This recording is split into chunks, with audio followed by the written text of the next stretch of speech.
this going? Anything?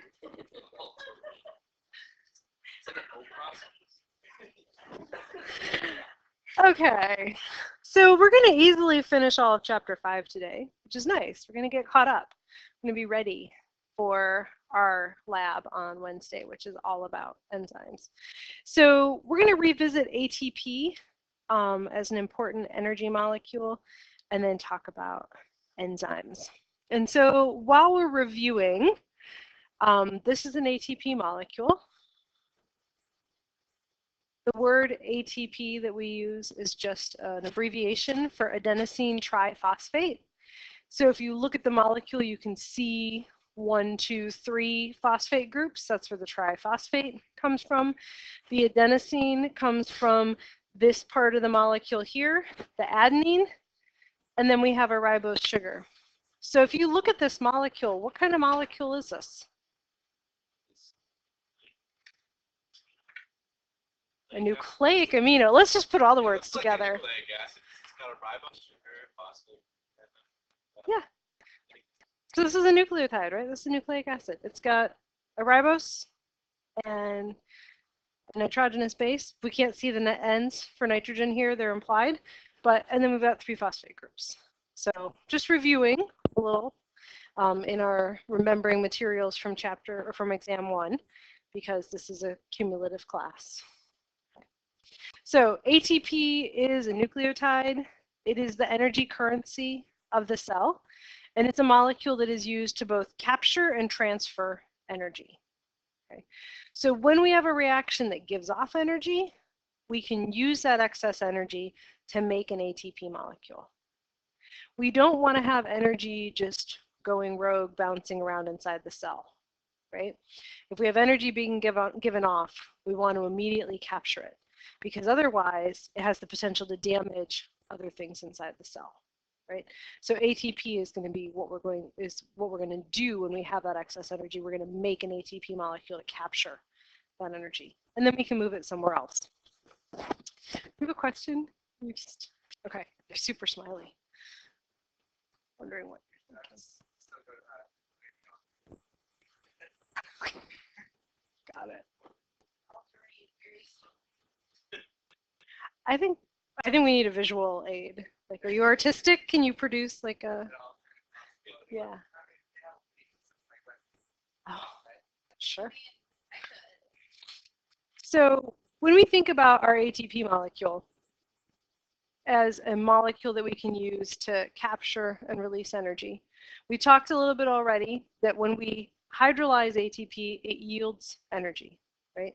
So every time we break off a phosphate group, the energy that was stored in this bond between those 2 phosphate groups is going to be able to be available to do work, right? So our ATP molecule has a lot of potential energy in these 3 phosphate groups. Remember, each one of those phosphate groups is negatively charged. So being forced to be held together, there's a lot of energy in that covalent bond. And when we break that bond, we release that energy to do work, okay? So this is going to happen just like any other hydrolysis. It's going to happen in the presence of water. The phosphate group is going to be removed. The phosphate group is often transferred directly to another molecule, or it can be released into the solution, and the energy itself is harvested. When we have adenosine diphosphate, an ATP molecule with 2 phosphate groups becomes a diphosphate instead of a triphosphate. Right? So when we break that last phosphate group off to release that energy, then we have ADP. And these 2 things, ADP and ATP, are just going to be stuck in an energy cycle. Okay? We have ADP and phosphate groups free in the cytoplasm, just hanging out in the solution of the cell. And when we have extra energy to capture, we're going to put phosphate groups onto ADP molecules to capture that energy. Then when we need to use energy, we'll hydrolyze that ATP to harvest that energy. Okay, so there's a constant interplay between the ADP and the phosphate group and the ATP. Okay, we're going to make it and break it and make it and break it over and over and over again. So these are going to be in recycling circuits in the cell. Okay, the process of, oh yeah, go ahead. So generally, the 2 phosphate groups always remain, just the additional one that breaks off, or any? So typically, we just break off one, and we have ADP and phosphate. Adenosine monophosphate also exists and is a different energy molecule that can actually be used in some other energetic reactions. And so AMP, adenosine monophosphate, is when we remove both phosphate groups. Okay, we tend to see ADP and phosphate in balance a lot in the cell, and AMP is a little bit more rare. Okay, but AMP has some specific applications it gets used for. Anytime we transfer a phosphate group, we call that phosphorylation. Okay? So that vocabulary word, which we're going to hear a lot in the next couple chapters, phosphorylation, just means to transfer a phosphate group from one molecule to another molecule. Okay? The process of transferring a phosphate group. Usually, we're going to be transferring it from ATP to something else, or we're going to be transferring it onto ADP to make a new ATP. Does that make sense? Okay. That doesn't mean that's the only use of phosphorylation, but moving a phosphate group means phosphorylation. And so we're going to hear that word. We're going to hear about substrate level phosphorylation and photophosphorylation. We're going to use those terms as we go through the next couple of chapters. So I just want you to know phosphorylation means removing a phosphate group. Okay.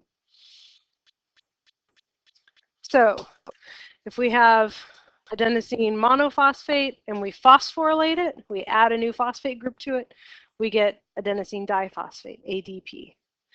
If we phosphorylate ADP, we get ATP, adenosine triphosphate, right? And we can keep adding phosphate groups.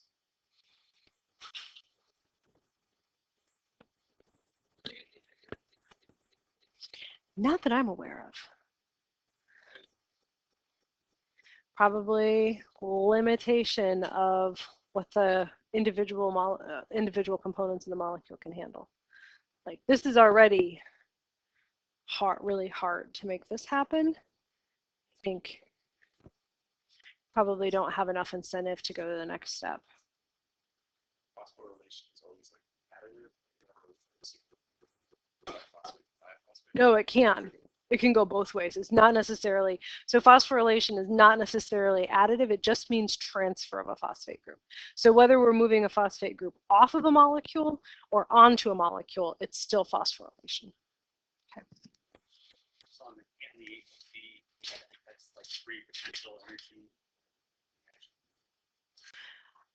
So if we have an ATP, we could break off one phosphate group, one energy use, and we could break off a second phosphate group, 2 energy uses. And then I guess we could technically take AMP down to just adenosine, but I don't know of any examples where that happens. I think we stop at AMP and build it back up. Yeah. Okay. So the last thing we want to talk about are enzymes. And before we talk about enzymes, I want to make sure we define what a catalyst is, because enzymes are a specific type of catalyst. And a catalyst is really anything, living or non-living, that speeds up a chemical reaction. It makes the reaction happen at a faster rate. Okay. So it's just going to make the reaction happen faster. There are a lot of things that are known to be inorganic catalysts. Most of them are metals or ions that are found out in the natural world. And because of their properties as elements, they help chemical reactions to occur. And so they can be involved in all sorts of different types of reactions, both because of ion properties or because of the forces around some of the metals. In biological systems, we're going to focus mostly on enzymes as organic catalysts, and our enzymes are all proteins. Okay, so when we talked about proteins and we talked about protein structure, we talked about folding a long chain of amino acids into something with secondary and tertiary structure. And I said that that 3-dimensional shape of your tertiary or quaternary structure was really important for function, right? So this particular enzyme that's shown over here in this image has a three-dimensional shape, and there's a space in the center. There's a little bit of a groove over here. There's a little bit of a groove over here. Right? The shape of that overall molecule is going to dictate what other things it can interact with, right? And enzymes are going to have this complex three-dimensional shape because they're proteins, and they're going to interact with molecules that have reciprocal shapes, okay, shapes that match with them well. We also have ribozymes, and ribo comes from ribosome, and so some of our ribosomes are able to act as enzymes and perform catalytic functions, and then ribozymes independently are nucleic acid-based catalysts. Okay, although they tend to be complexes of both nucleic acids and proteins together. Okay, so for this chapter, we're going to really just focus on enzymes, but I wanted you to know that enzymes are not the only catalysts out there. Do you have a question? Okay. So, if catalysts work to speed up the rate of a reaction, we need to think about how they do that. And really, what they do is they lower the activation energy. By lowering the activation energy, they make a reaction more likely to happen and can allow it to happen at a faster rate. Okay. So catalysts speed up both exergonic and endergonic reactions, because whether the reaction is going to give off or require energy, it still has some initial activation energy, and the catalyst can reduce that activation energy to make it happen easier. Okay. The catalysts also are not consumed by the reaction. They're not a reactant in the reaction. It's not like we add them in and they also participate in the changing of bonding partners that happens in the reaction. They're on the outside. They don't directly participate in the reaction, but instead they facilitate the reaction by lowering the activation energy. So when the reaction is over and the products have been produced, the catalyst is still there and intact and can catalyze another reaction. Okay, so it's not going to be altered by the course of the reaction, and it's going to be able to be used over and over and over again. Does that make sense? Okay.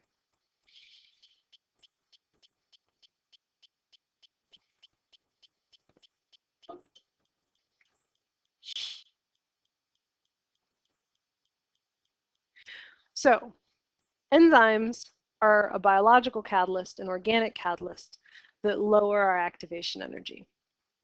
And when we think about that, here we have another one of our energy figures. We've got energy, free energy available on the y-axis, and then we have down here the time course from reactant to products without an enzyme present.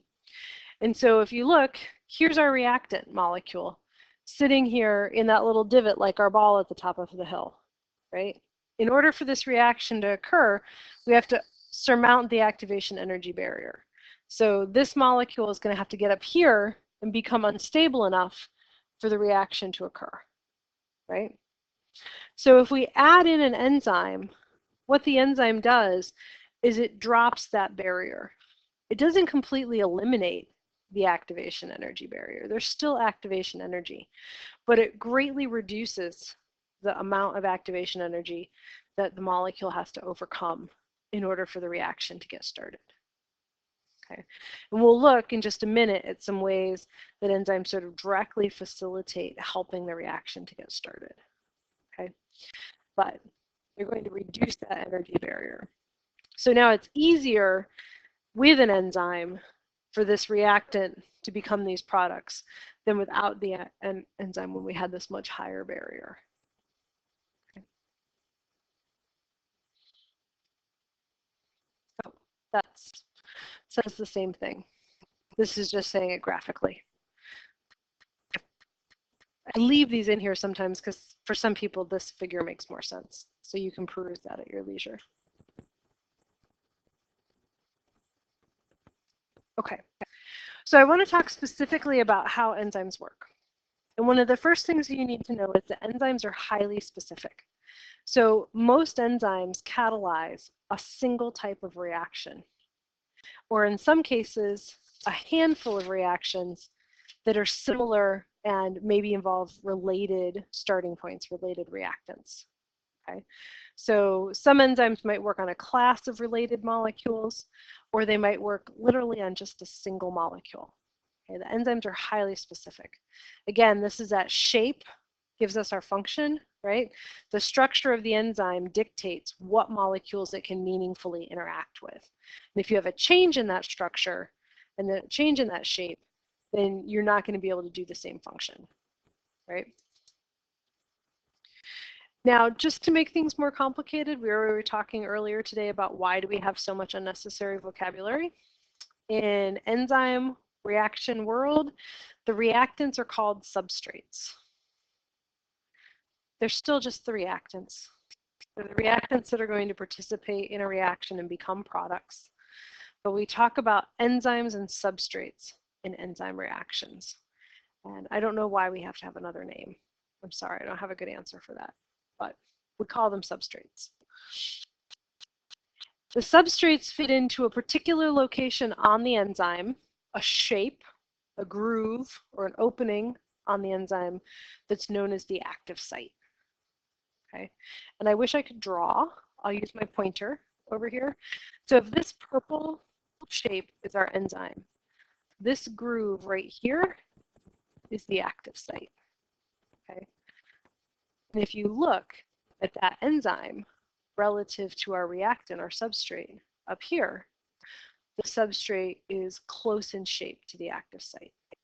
Right? So the active site is what gives the enzyme that specificity. The shape of the active site is going to indicate what molecules are going to be able to interact with that enzyme. Right? Okay. Does this all make sense? So let's go through stepwise. This particular example, what we have here is a molecule that is a disaccharide, right? 2 sugars. This is a molecule of sucrose. It is made up of 1 glucose molecule bound with a covalent bond to a fructose molecule. Okay, so that's not really that important, but this is a real life thing that we do all the time. We break down some table sugar. Okay. We're going to speed up the rate we do that using this enzyme here, which is known as sucrase. And so that ASE often tells us that something is an enzyme. Not every enzyme name ends in ASE, but many do. And I really wish that I had a functioning pen, but I'll write this out for you.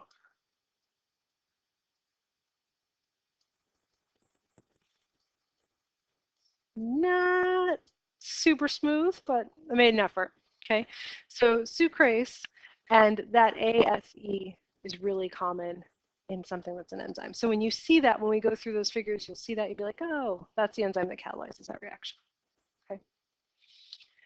So we start with our empty enzyme.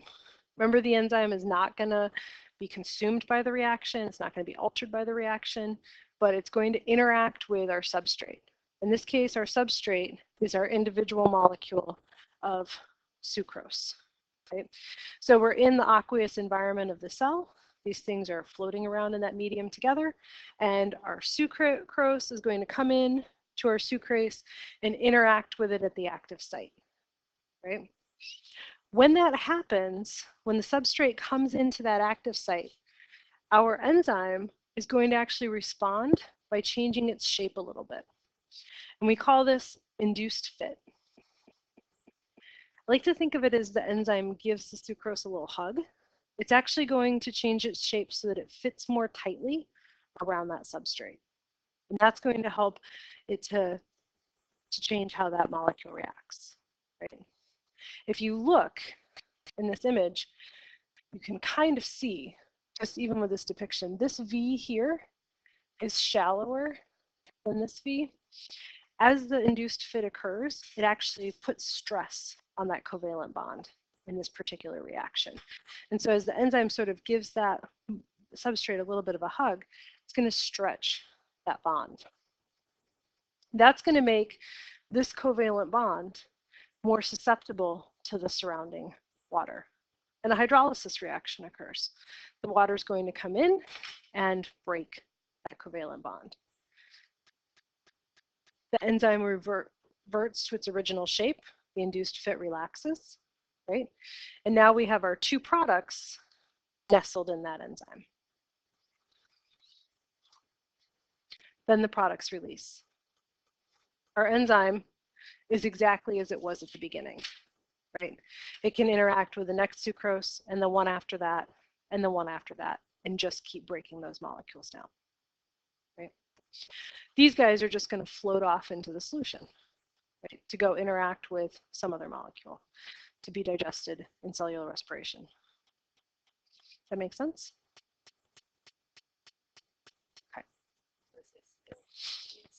Okay.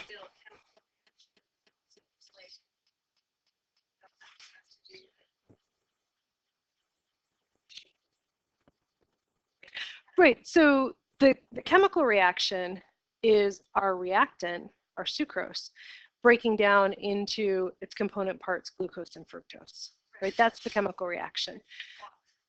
Right, and water is going to cause the hydrolysis. Right, the enzyme itself is like a facilitator. Okay, it's hanging out, it's in the reaction, but it's not participating in the reaction. Like the enzyme isn't actually changing chemically, right? So it's not participating in that chemical reaction in the same way that our substrate is. Okay.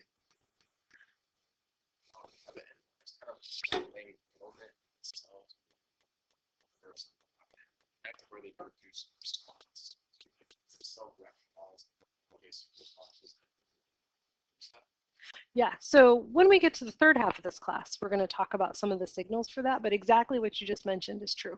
Like some enzymes are just on hand because they're needed all the time, and so the body keeps a background level of them, right? Others are produced in response to something. So a signal comes in that we need to break down some material, or we need to deal with some toxin or something that we've been exposed to in the environment, and protein synthesis cranks up and makes the enzyme that's necessary, right? So both of those are true. Some enzymes have, just sort of background concentration that they're always at. Others are produced in response to a need. And that concentration of enzymes is going to increase or decrease. So if we have a strong, even something that's at a background level, if we need more of it, we can crank out more of it and increase its level. Mm-hmm. So if you have a lot of this,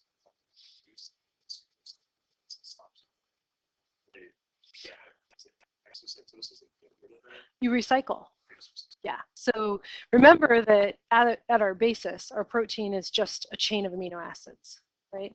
And some of those amino acids we can only get by eating. We can't make them in our own body, right? So if we don't need them for this purpose, but we need them for some other purpose, we can just break down that enzyme and use it for recycle those component parts for something else. Some are longer lasting than others also. At some point in time, they're going to be broken down because they're no longer needed or because they're done, worn out. They're like all proteins are sensitive to other things in the environment. They are sensitive to chemical changes or sensitive to ion changes. They can be damaged over time and need to be replaced. Okay. So this is just another very, very similar diagram. The shape has a very similar shape to it. This is actually the enzyme that brings together a glucose and a fructose to make a sucrose, right? So we have an enzyme for breaking it apart, we have an enzyme for bringing it together, right?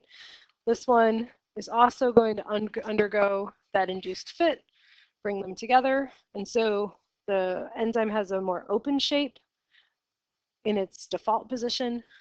When the substrates come in, the enzyme changes its shape in induced fit, and in doing so, it brings those two substrates closer together. Then, because they're closer together, we can form this bond. So in a lot of ways, the enzyme is really performing a physical task. It's orienting, or it's bringing things closer together, it's putting strain on something in order to overcome that activation energy and get those molecules ready to react. that make sense? Okay. These figures, yeah.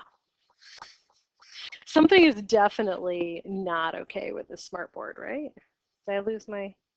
Oh. We're cool. I didn't touch the cart. It's not just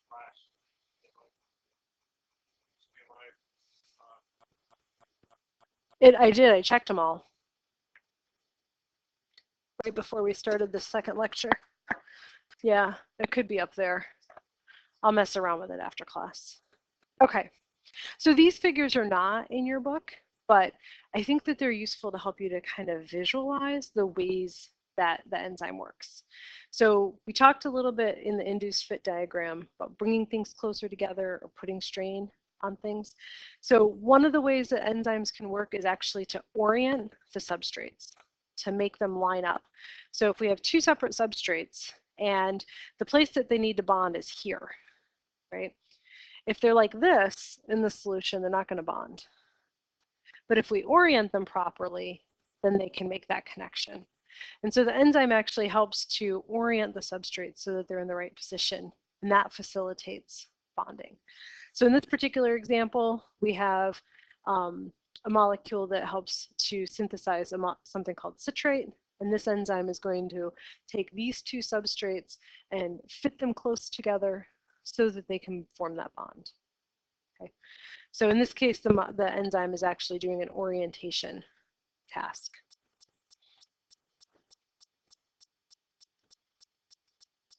In the example that we went through with our sucrase, where it puts strain on the bond between the glucose and the fructose to break them apart, that's another way that an enzyme can work. It can actually produce physical strain.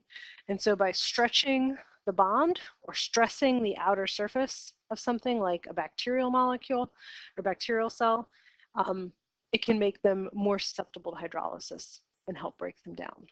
Okay. So this particular enzyme that's shown in this picture is lysozyme, and this is a more generic enzyme. It's found in your tears and in your saliva. And it's one of our first defenses against invading bacteria. And so what it does is it actually puts physical strain on rod-shaped bacteria. And by putting that strain on them, it actually allows their cell walls to be broken down so that they can be attacked and removed. This is very similar to how the sucrase functions, putting strain on that disaccharide. Okay, good. Yeah. And then even though enzymes are unchanged after they facilitate a reaction, and we say that they don't participate directly, some enzymes do actually undergo a temporary change and then resort to their normal state. Okay, so this might involve donating or accepting a charge, like moving an electron over or taking one back, or moving a small chemical group over. And so it might actually transfer a chemical group to the substrate, get the reaction started, and then that chemical group comes back to the enzyme. So at the end of the reaction, the enzyme is still as it was at the beginning. It's still reusable. And it didn't actually contribute that chemical group to the reaction as a whole, like that group did not become part of the product, right? But it was temporarily used in order to get the molecule ready to react. Okay. So that one feels like it's on the edge of flying in the face of our definition, but really our enzyme is still the same at the end of the reaction as it was at the beginning. It just temporarily loaned usually a charged group to the substrates. Okay. Does that make sense? Okay. So now we also want to look at, that's sort of a redundant slide. We also want to look at things that can prevent enzymes from working. Okay. And sometimes we use inhibitors to regulate enzyme function, and sometimes inhibitors actually completely obliterate the ability of the enzyme to work. Okay, so an inhibitor is anything that interferes with the enzyme activity, and that can happen in a couple of different ways. in, hold on, yeah, this is just a generic picture. I don't have a slide for sort of permanent inhibition, but there are some things like nerve gases and various other things that we would consider poisons that actually permanently bond with the enzyme and block it up and make it so the enzyme can never function again. And that's the reason that they're poisonous. They're actually destroying the enzyme function. And so as long as you have those, in many cases, some of them like kill you fast enough, you don't have time to make new enzymes to replace them, like in something like the nerve gas.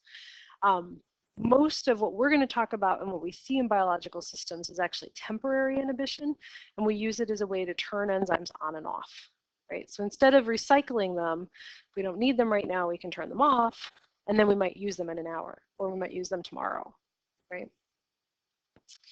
So the first type of inhibitor we want to talk about is called a competitive inhibitor.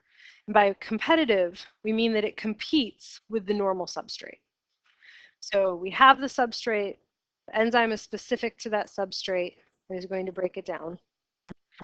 And then we have something that is similar to that substrate that is going to come in and compete for the active site. Okay? So a competitive inhibitor actually can come in and bind with the natural active site, and therefore it competes with the normal substrate. So in this particular diagram here, we have a new enzyme, different shape. And here's our active site.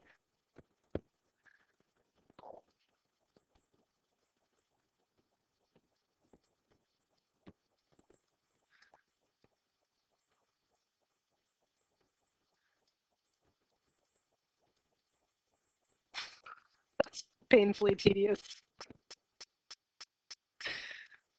And then over here, there's another groove in our enzyme, right? That's just another shape that's a part of this particular enzyme, and that'll be important in a minute. But this is our active site. So if this is our normal substrate, it comes into that active site and binds, right? A competitive inhibitor might be something like this smaller blue square.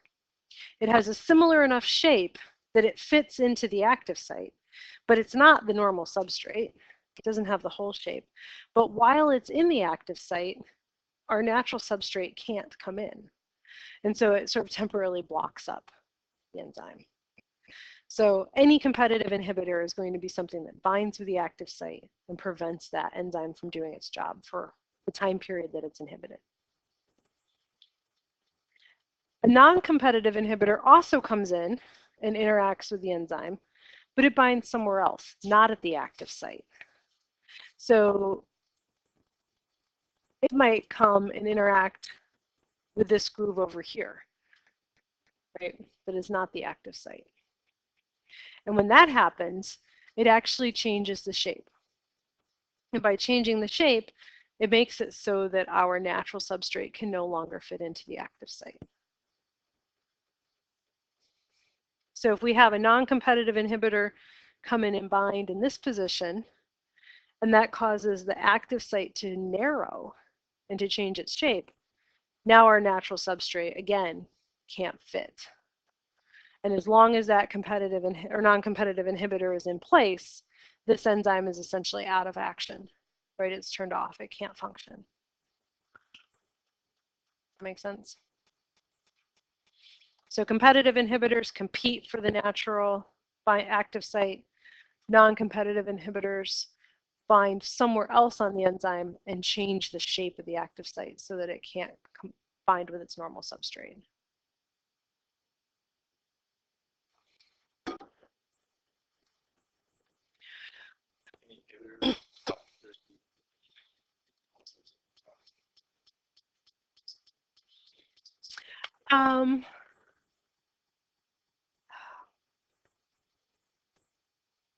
Is there a specific category of thing? So often they're actually a product of the reaction. So that doesn't necessarily have a specific class of molecule per se, but they are often what is produced by this reaction, so that when concentration gets to high levels, they stop their own production, and we're going to look at that in a minute. But they're not like a piece of food. They're they're a molecule that has a specific shape. Okay. They're not just something random, usually. It's usually another molecule that has a similar shape. But we can have things that are not natural substances that end up interfering with different molecules that have receptor type shapes. So you think of things like estrogen-based fertilizers can actually come in and interfere with natural estrogen receptors because the shape of the molecule is similar enough, right? So if you have something that has a similar shape, we talk about pseudoestrogens, right? They function like estrogens on those receptor molecules, which is not an enzyme, but a receptor molecule, because the shape is similar. And so anything that has a shape that's similar to the substrate could potentially be an inhibitor. Mm-hmm.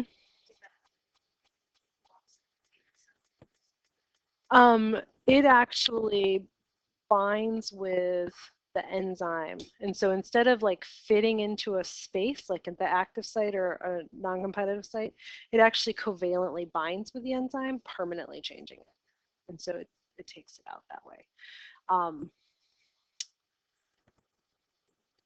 That's as much specificity as I can pull. Like, it's been a while since I've thought specifically about nerve gas to tell you how it works. Okay.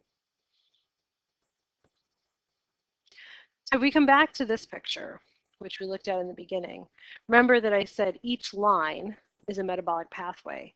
Each circle is an enzyme. And so everywhere we have a circle, we have an enzyme that is catalyzing the next step in that metabolic pathway, right? And so all along these pathways, everywhere we have an enzyme, we have a place where we can easily regulate that pathway. Okay, we can make that pathway occur more quickly with enzymes, or we can essentially inactivate those enzymes and stop or slow down that pathway, right? So the way that that works, if we, instead of looking at that whole diagram, if we just look at a single pathway, here we have a pathway from our initial reactant A, whatever that is, it's irrelevant, reactant A. A is going to be converted to B gets converted to C gets converted to D, and our final product is E, right? C can also be used to make F, which will give us G. So we have an alternative pathway there. So in this imaginary pathway, pathway 1 and pathway 2, we have an enzyme that controls each one of those steps. So in order to get from reactant A to reactant B, we use enzyme 1, right? To get from B to C, we use enzyme 2. We can control this pathway at different points by affecting these different enzymes, right? What do you think is the most efficient way to control this pathway? Do you have, yes? Huh? Manipulating enzyme 2 so we don't get to C? Yep. Or manipulating enzyme 1 so we don't even bother getting to B. The earlier in the pathway, the less energy we would expend if we don't need our final products, right? So this is our series of chemical reactions. Again, we already defined metabolic pathway once. Sorry, I threw that in there again. That should just be part of the whole thing. But often what we see in these reaction pathways is that the final product of our pathway, whatever that end product is, over here, it might be E or G. In this example, it is an amino acid, isoleucine. The end product actually acts as a non-competitive inhibitor of the first enzyme. And so in this particular pathway, we're taking the amino acid threonine as our initial reactant. We're going to move it to intermediate A, B, C, and D, and finally to isoleucine. If we are creating isoleucine because we need it to build proteins, we want to crank out this pathway and make a lot of isoleucine, right? But as we get a lot of isoleucine on hand, we have a whole bunch of it now, we've got a big reservoir of it. Isoleucine can actually come back here and inhibit enzyme 1, so we don't make any more until we've used it up. As we use it up, we start to run low, we'll grab the isoleucines that are being used as inhibitors and use those too, and those enzymes will fire back up. This is called feedback inhibition. So we inhibit the enzyme. Really don't know what's going on. We inhibit the enzyme with the product so that we're controlling how much product we make directly based on product concentration. Super efficient. Yeah. Right? It's so cool. If you do this for everything you need, when you get a lot of it, you stop making it. When you need more, you make more. And these pathways all exist, and we can regulate by using those non-competitive inhibitors. So that's a really common way to regulate a metabolic pathway. It's based entirely on concentration of the product. When we need more of it, we make more. We need less of it, we turn it off. Okay. That doesn't mean we couldn't have other things that regulate enzyme 2 or 3 or 4 or 5, right? But the most efficient way, if we just need it or don't need it, is to use this like a switch.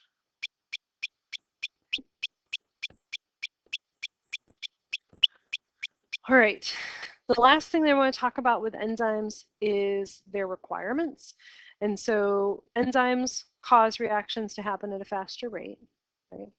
But the rate of the reaction is going to be controlled by the concentration of enzymes, concentration of substrates, the pH that the reaction is happening at, the temperature that the reaction is happening at, and every reaction is going to have its ideal conditions that cause it to happen most quickly, right? And if you shy away from those ideals, then the enzyme is going to be less efficient, right? You're going to have fewer reactions per unit time. So this particular diagram is looking at substrate concentration on the x-axis and reaction rate over here on the y-axis. So our enzymes are our little Pac-Man C-shapes and our substrates are the little balls, right? Here we have low substrate concentration and we have 3 enzymes. Okay? In this middle section, we still have 3 enzymes, but we have a higher substrate concentration. And then the third section, we still have the same 3 enzymes. We have an even greater concentration of substrates. We have sort of low, medium, and high concentrations of substrate.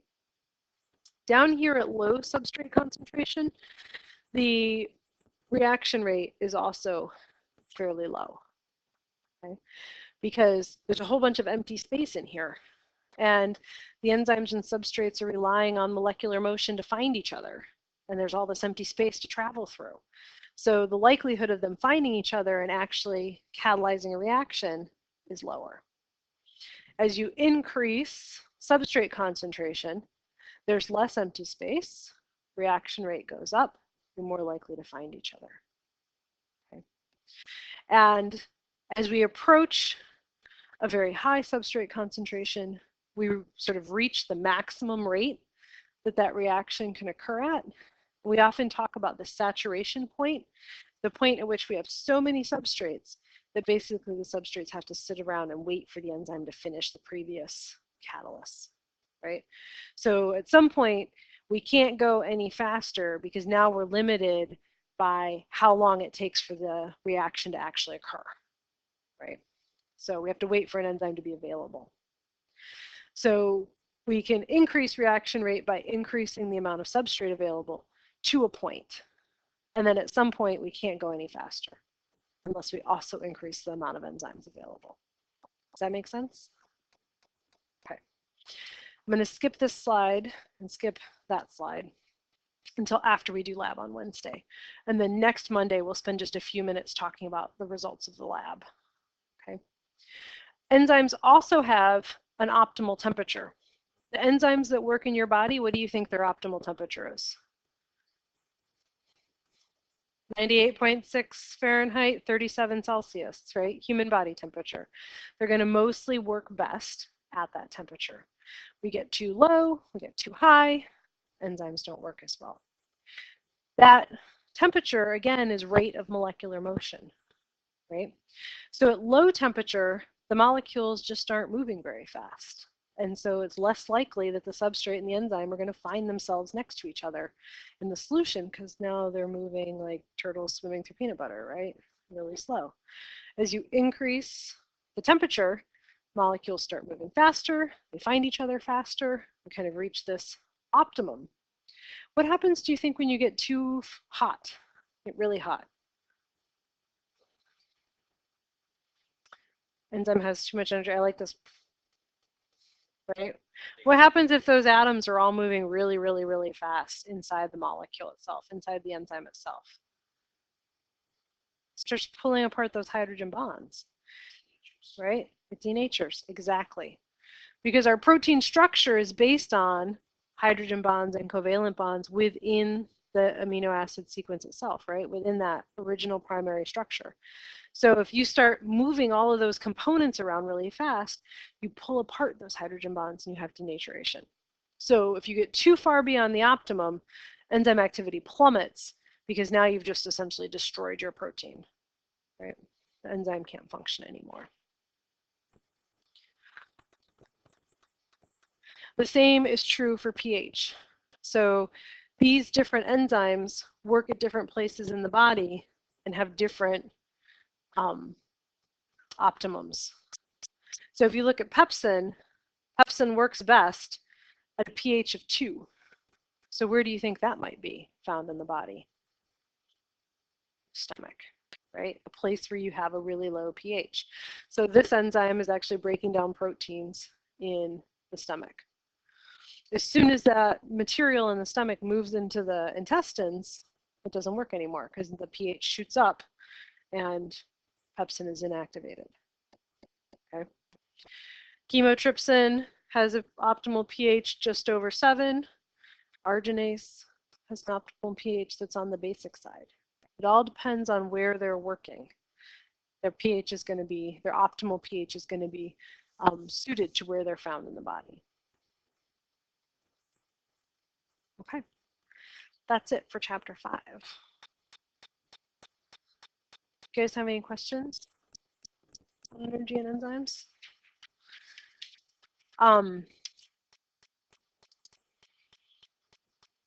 Trying to decide. So we will go ahead and spend 25 minutes on chapter 6. Now we're going to get caught up. I feel like we're getting back to where we're supposed to be just with this one lecture. Not quite to where we can do our exam on time, but getting there. So as we move forward to chapter 6 and chapter 7, I think it's pretty safe to say that chapter 6 and chapter 7 are 2 of the more intimidating chapters we're going to cover. I think that when you break them down, they're not actually that hard, but they're chapters that tend to feel pretty overwhelming. So interrupt me as we go at any point. Let me know how we can make this accessible. So chapter 6 is going to be on cellular respiration. So we're going to focus on an exergonic reaction that releases energy. And then chapter 7 is photosynthesis, an endergonic reaction that creates chemical energy. Okay. So we sort of have these 2 types of we're going to have like these big examples of these 2 types of reactions. And both of these, I mean, this is how we have life. Right? Photosynthesis produces all of the chemical food energy that feeds the whole world. Cellular respiration is the way we harvest that energy. Okay. So these are the 2 big metabolic pathways in organismal life.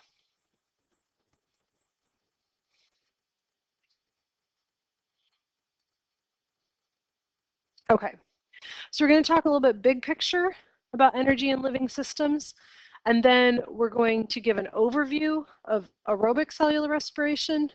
We'll go through that by its main steps, glycolysis, followed by pyruvate oxidation in the citric acid cycle. We'll talk about oxidative phosphorylation, so how we make ATP using oxygen. And then we're going to talk about anaerobic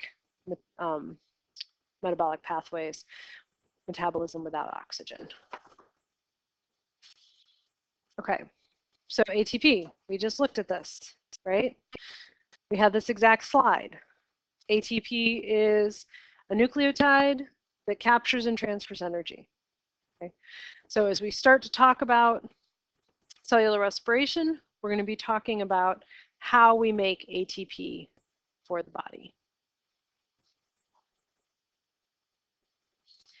This is a review because we just did all of this. Okay. Normally these are a little more distant. Okay, so ATP is our primary energy currency, right? I kind of like to think about ATP as cash, right? Maybe that's not always going to be true, but not everybody will take a check. Not everybody can take plastic, but you can always spend cash, right? It's the most efficient way for the cell to use energy, okay? But we have other energy carriers, other ways that we transport energy around in the cell. And we're going to talk about a lot in these next two chapters, an assortment of different types of electron carriers. And electron carriers just shuttle high energy electrons from one molecule to another molecule. And remember that an electron is a negative charge, right? So when we move that electron, we are moving a charge. We are moving energy. An electron by itself is an energy particle. And as we transfer it from one molecule to another molecule, we are taking that charge, taking that energy with it.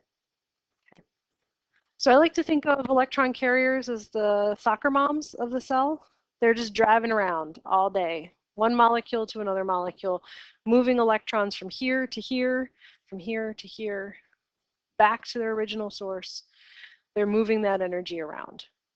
Okay. And every time we transfer energy, we can use that energy to do work, right? So the main electron carrier that we use in cellular respiration is something called NAD+, and its counterpart, NADH. NAD+ is empty SUV, NADH is full of kids, if we're talking about our soccer mom analogy. So NAD+ is the molecule without any electrons being transported. Okay. It's empty of electrons. It's ready to receive new electrons. And this is a pretty large molecule. Instead of showing it in its sort of molecular form, all of the textbooks use this little diagram that to me looks a little bit like a car battery. Right? So we have our little square box, NAD+, but we have something interesting in our box. We have this spot here and this spot here, right? That tells us that NAD+ can carry 2 electrons, right? Now, in order to get those electrons, we're going to, in all of these reactions that we look at, pull them from hydrogen atoms.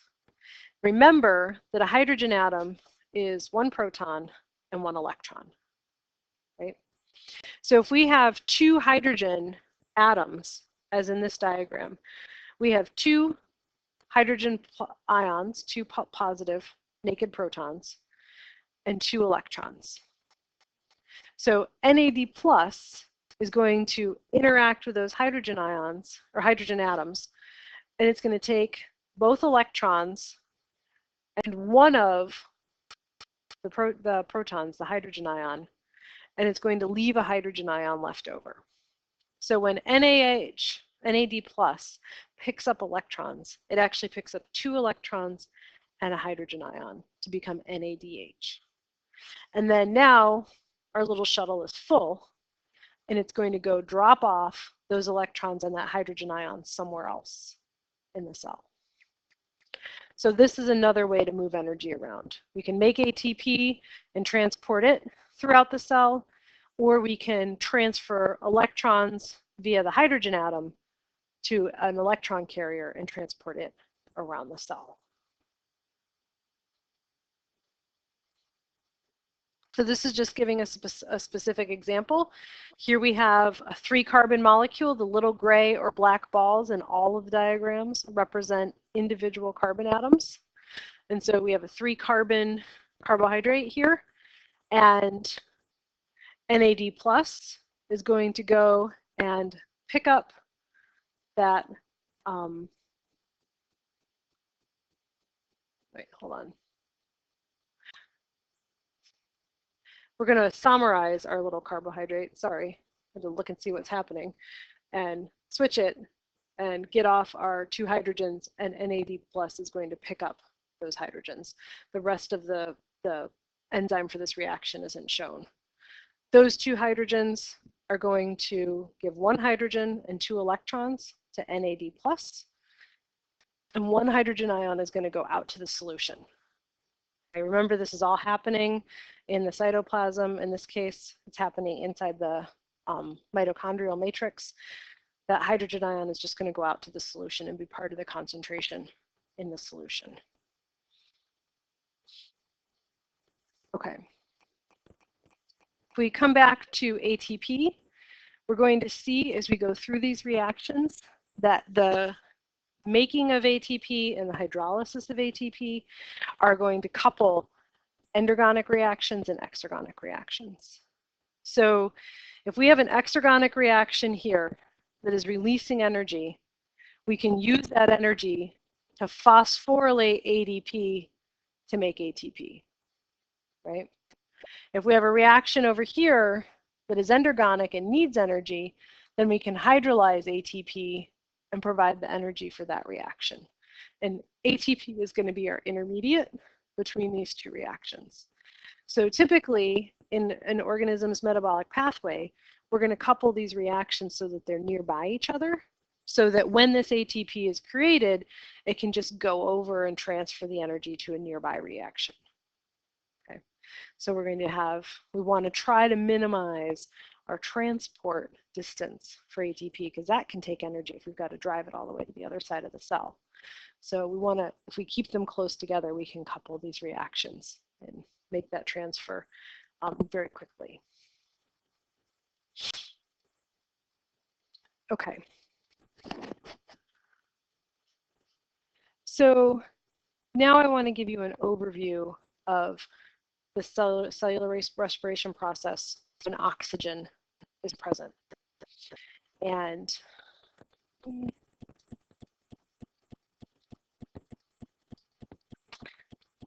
okay, I was thinking of showing, it's too early. I was going to show you the video to like break things up, but it's too early. So I want to start by thinking about this process of cellular respiration in a more global concept, more global mindset of like in the ecosystem where cellular respiration occurs. And so we talked back in chapter 1 a little bit about the exchange of nutrients between our autotrophs and our heterotrophs, right?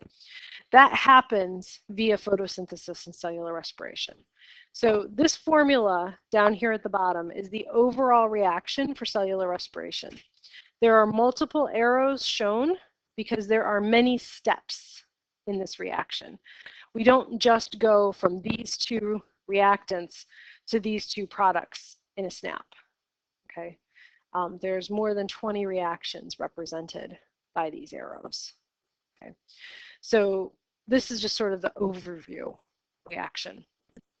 Cellular respiration is going to burn glucose in the presence of oxygen to release energy and produce the byproduct of carbon dioxide and water, and some heat is going to release because of the inefficiency of the reaction, right?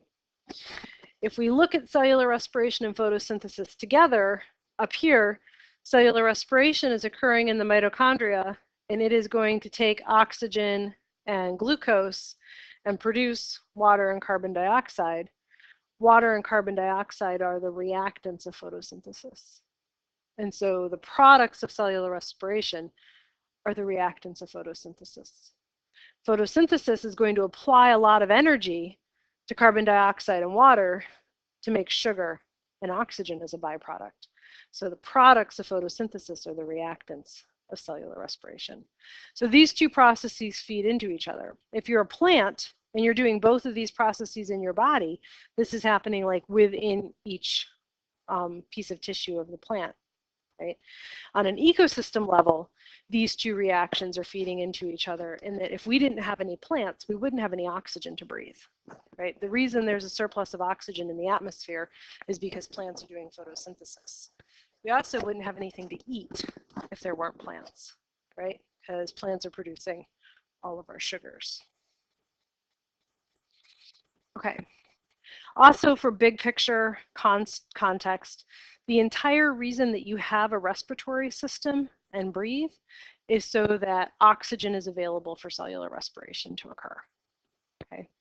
There are many organisms who have a much lower need for energy than organisms like mammals that require a lot of energy to maintain body temperature and to do a lot of activity. And they don't have respiratory systems. They often get their oxygen through simple diffusion through the organism's body. Okay? We need way more oxygen than that. So we have a system designed to deliver oxygen just for ATP production. Okay? So you breathe in oxygen, your lungs have a vast surface area that allows that oxygen to come into contact with blood and move out into your bloodstream, which delivers that oxygen to all of your cells that are carrying out cellular respiration, and you can use it for that process. Carbon dioxide is a byproduct. It's a waste material. It creates an acidic environment in the body. We need to get rid of it. So we move it through the bloodstream to the lungs, and you exhale carbon dioxide. Okay. Need to stop touching the cart. So the whole reason you have a respiratory system is so that these oxygen molecules are here for carrying out cellular respiration. Okay. In our chapter 5, when we were talking about energy, we're talking about burning fuels, right? In our examples for an exergonic reaction, fuels are just any molecule with stored energy, right? Our hydrocarbons like propane and butane and gasoline are common fuels. So are all of our sugars. Remember, our sugar molecules, our carbohydrate molecules, are bond-rich carbon, oxygen, and hydrogen, right? They're going to be a common fuel molecule in the body. So glucose is going to be the molecule we're going to follow through this entire process. We're going to extract glucose from a lot of our foods. It's going to be a common thing that's broken down, and it kind of goes through the entirety of the cellular respiration process. Other materials come in later in the pathway than glucose, so glucose is a good starting point if we want to see the whole thing. Okay, so as we go through this process, we're going to follow glucose as our sort of core fuel molecule and see how it is broken down and how the energy is released from it. If you have a sugar cube, most of us don't have sugar cubes. We have loose powdered sugar, but you've probably seen a sugar cube before, 1 lump or 2 lumps. If you have a sugar cube and you apply a match to it, it'll ignite and it'll burn. It'll smell like roasting marshmallows over a fire. It'll give off heat and light, and will burn up all of those glucose molecules. And the product, instead of being ATP or energy to do work, it's just heat and light, right? So we have energy stored in glucose. Those bonds always have energy. If we light them on fire, then all of that energy goes up in heat and light. The carbon goes up in smoke. If instead of lighting them on fire, we go through the process of metabolism, we can capture that energy, and the carbon is given off as a waste gas and carbon dioxide. Okay. So here we're burning glucose. The hummingbird is also burning glucose. It's drinking the nectar, and then it's carrying out cellular respiration. A hummingbird needs its body's weight in sugar every day in order to survive. It has very, very high metabolic needs. Can you imagine eating your body's weight worth of food every day? Like, you would just have to eat all day, right? So we're going to have to harvest as much of that energy as possible. Don't want to waste any of it. So as we combust glucose in the presence of oxygen, energy is going to be released. All of the energy of all of those bonds is going to be released. Okay? If we don't send it off in heat and light and smoke, we can instead capture it as ATP. Each glucose can yield about 32 ATP molecules. I have approximately in front of that because there are some differences in efficiency in different cell types in terms of how much of it can actually be gained to the cell. This represents a 34% recovery rate. That's actually a really efficient engine. Most cars are somewhere in the 20 to 30% efficiency. So we're able to recover that fuel more efficiently in cellular respiration than we can in most of our physical machinery. Right? Okay, so here's our glucose molecule, right? Each one of these lines is a covalent bond. Each of these lines is a covalent bond. We're not showing the bond between the oxygen and the hydrogens, but those are there, right? All of those bonds are storing potential energy. Each bond is a little packet of potential energy. So the energy of that glucose molecule is stored in those bonds. And that bonds is made up of shared electrons between atoms, right? So the electron configuration of this molecule is where our energy is stored. If we think about a simple hydrogen atom, remember that a hydrogen atom is just one proton and one electron, right? And so if we transfer an electron, we transfer energy.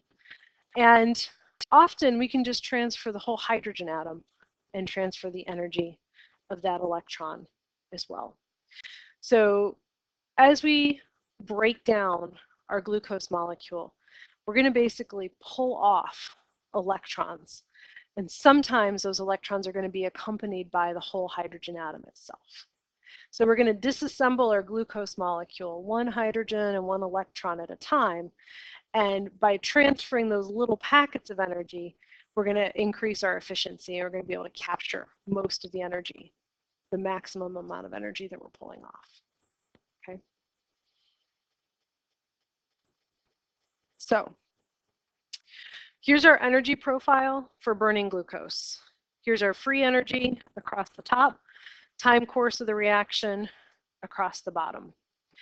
If I take sugar and I light it on fire with my match or my lighter, right, I can overcome the large activation energy needed to break down that glucose by applying fire, right?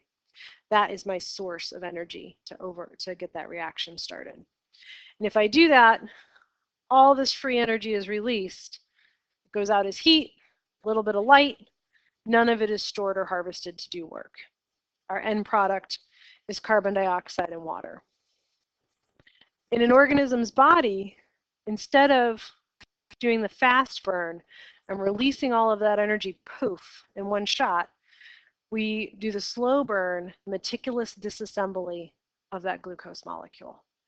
And by releasing the energy in small packets, we can harvest all of those small packets.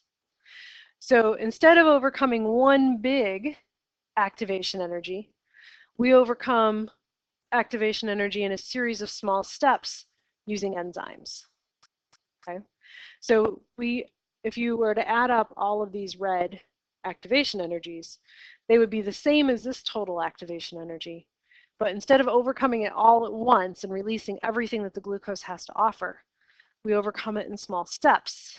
And by stepping down our energy, we're able to harvest those little packets and store them. Okay. If we just released all of the energy in a sugar molecule at once in the cell, it'd be kind of like letting off a bomb inside your cell. Right? So much energy would be released simultaneously that would be destructive. Instead, we're going to just harvest these little packets of energy. We have the same product, the same amount of energy released as if we lit our glucose on fire, but now we can actually capture all of that energy as ATP.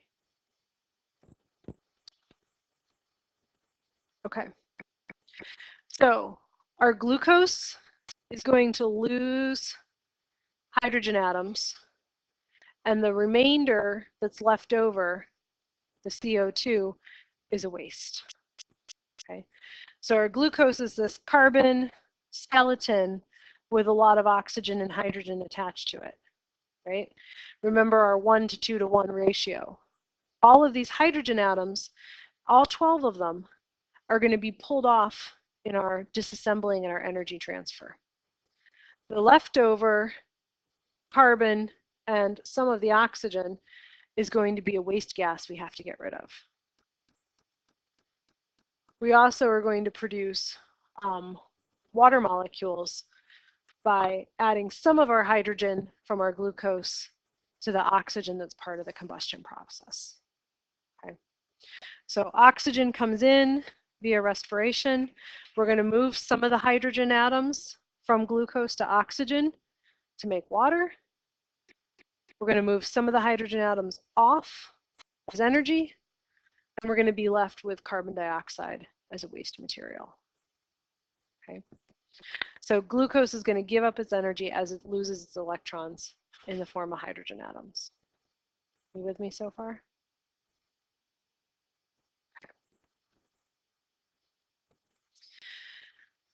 We can think of our transfer of energy as sort of falling downstairs, our cascade of electrons, our little packets of energy.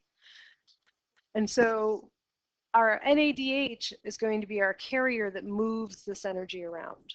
So NAD plus is going to come in and pick up those electrons and hydrogen atoms from glucose and drive them away, right? The NAD plus, or the NADH that's carrying those electrons is going to pass them to a series of proteins that are found in the mitochondria. And each time it's passed from one protein to the next protein, that electron can be used to do work. So many of these proteins that are in this labeled electron transport chain are going to be active transport proteins. And that electron energy is going to be used to move materials through a membrane. Okay? So we harvest our electrons, we pass them through electron transport chain, and with each pass, we do a little bit of work. We pump some materials, do a little bit of work, pump some more materials. And by the time we've gone through the entire electron transport chain, our little electrons don't have any energy left. They're very low energy at this point because they've been used several times. They still have to go somewhere because we can't have subatomic particles just banging around the cell.